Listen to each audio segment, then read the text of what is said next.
Muy bien, entramos ya entonces en el capítulo 7. Vamos a tener en cuenta que a partir de ahora estamos entrando en una etapa netamente profética. Y no es que las historias no lo hayan sido. De paso, me gustaría cerrar la etapa que hemos terminado con una mirada a todo lo que pasó. ¿Se acuerdan todas las historias que estuvimos compartiendo juntos? Siempre me gustaría mucho que tengamos presente esta situación. Todas estas historias, en realidad, nos están adelantando situaciones que se darán en los días que vivimos y particularmente en los días que vendrán. ¿En qué sentido nos están adelantando? En el sentido que nos muestran problemas que el entorno en el que vivimos presentarán contra nosotros. Luchas, dificultades, crisis que tendremos que enfrentar. Por otro lado, también nos están explicando qué tipo de personas tendremos que ser nosotros para ser victoriosos en ese tiempo final. Y entendamos en este punto que acabo de mencionar algo muy importante. Ni Daniel ni ninguno de sus tres compañeros eran superhombres. Eran gente sencilla, normal como vos y yo. ¿Qué es lo que hizo en ellos la diferencia para que sean victoriosos en semejantes increíbles pruebas que estuvieron afrontando? Es su confianza en Dios y el hacerle caso a su voluntad a pesar de las presiones que reciban de otros lados. A pesar de lo que quizás sus sentidos o su lógica le indicarían que es lo más correcto hacer.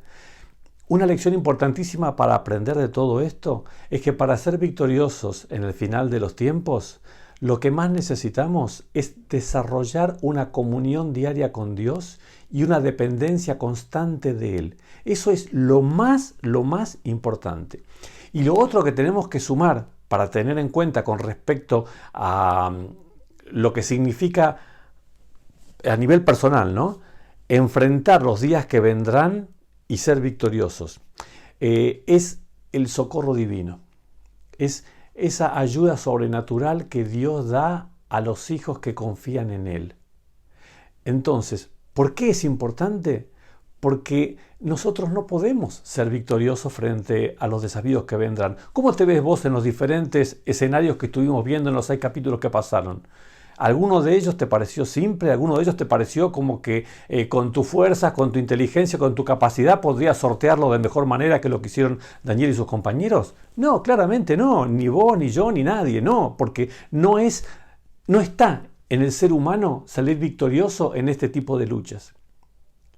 Necesitamos, fíjense la palabra que estoy usando, que no la uso por casualidad, necesitamos el auxilio divino para ser victoriosos. Si eso hemos aprendido en las 6 lecciones anteriores, vamos bien, porque es la clave y fundamento. Hoy estamos empezando a ver en el capítulo 7 el escenario en el cual Dios nos cuenta que se desenvolverán los eventos finales. Dios empieza a descorrer el velo de la historia para que podamos ver detrás de ella las cosas que ocurren. Porque cuando vos lees un libro de historia y ves las cosas que te cuentan de Babilonia, Medo-Persia, Grecia, Roma y demás, lo que vas a leer es una mirada humana de todas esas situaciones. Está perfecto, toda esa historia es verdadera. Pero ¿qué pasa? ¿Qué es lo que te está sumando Dios en la revelación a Daniel? Es que Dios, descorriendo el velo de lo que los ojos humanos pueden ver, te está mostrando algo que Dios te está revelando, que también está ocurriendo y que hace que todas esas cosas sucedan.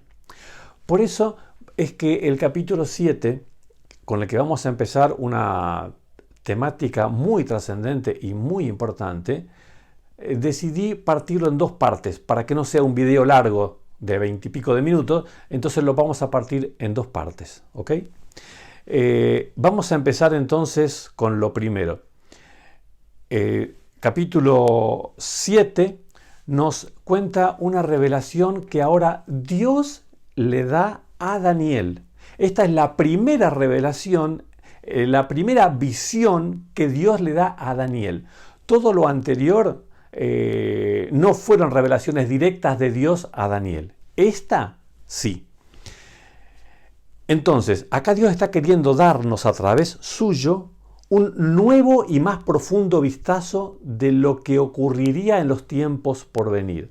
Siempre las profecías son dadas a partir del momento en el que está viviendo el profeta que recibe la visión y hasta la segunda venida de Jesús. Porque siempre la idea es guiarnos a nosotros a través del camino del tiempo hasta el encuentro con nuestro Dios. Entonces, ustedes recuerdan, lo primero que habíamos visto como revelación profética, y recordemos que Dios es muy didáctico, fue la simpleza de la presentación de la historia a través de esa estatua muy simple en el que, vamos a usar un poco esto como pizarra para que podamos entender lo que viene, ¿no? Y hoy es básicamente introductorio a esta parte profética. Mañana lo profundizamos más. Tenemos en esa estatua que estamos viendo, aquí en la cabeza de oro, recordamos que representaba a Babilonia. Después vendría otro reino de plata que representaría a los medos y persas. Después la parte de bronce que representaría a los griegos. El cuarto reino, representado por esas piernas de hierro, nos hablan del Imperio Romano, y después venían los pies de la estatua, que esos pies eran una combinación de hierro y barro. Un reino en parte débil, en parte fuerte, que son en realidad los reinos en los que se dividió el Imperio Romano cuando se disolvió.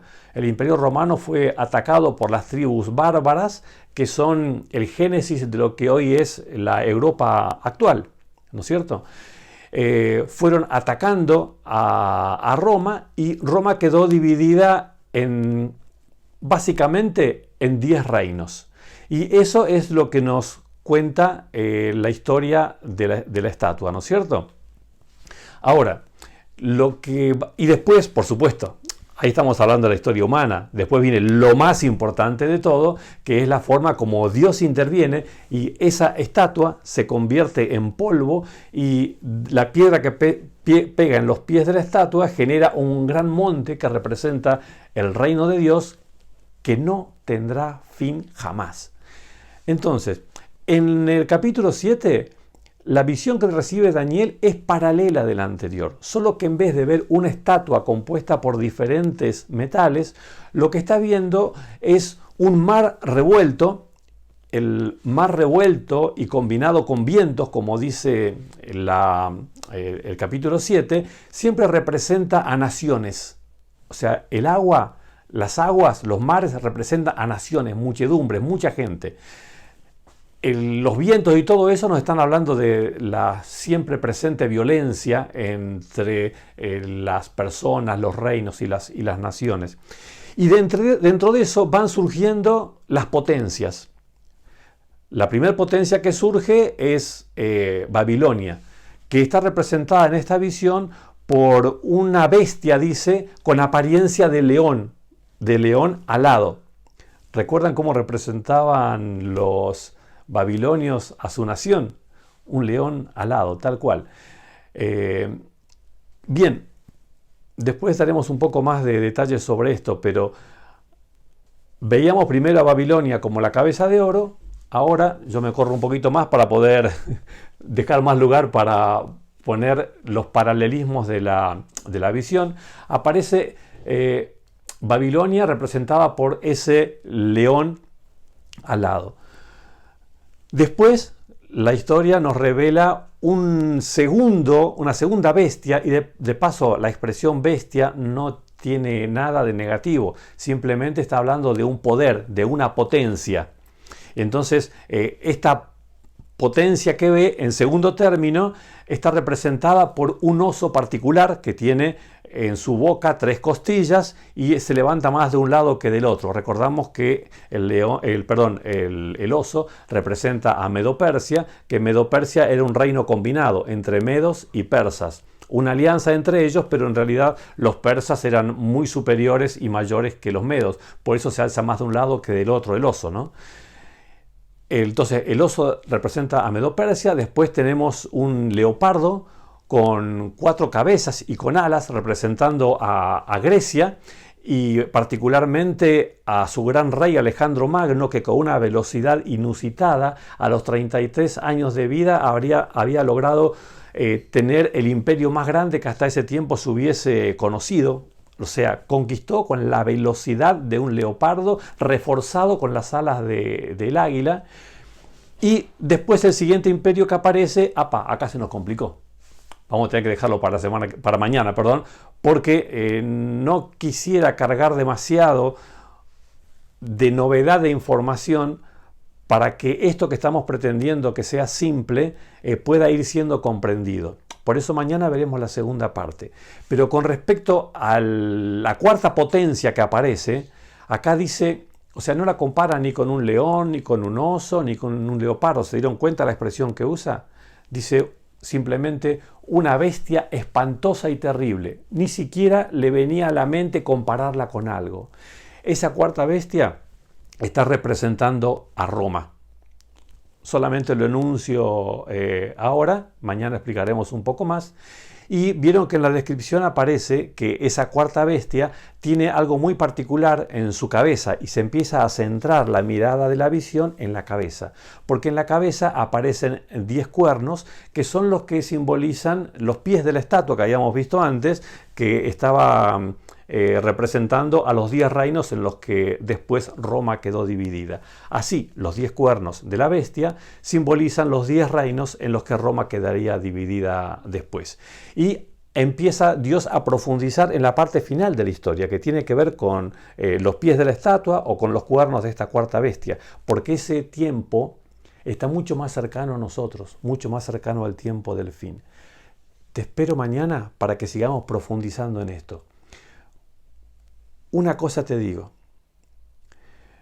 algo necesario para aprender las profecías y lo que Dios nos está revelando es tener esa disposición a permitir al Espíritu Santo que nos enseñe y aprender.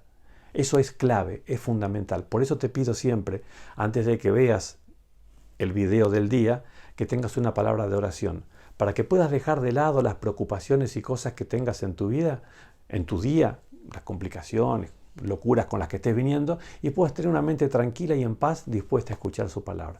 Que Dios te bendiga y mañana seguimos avanzando. Amén.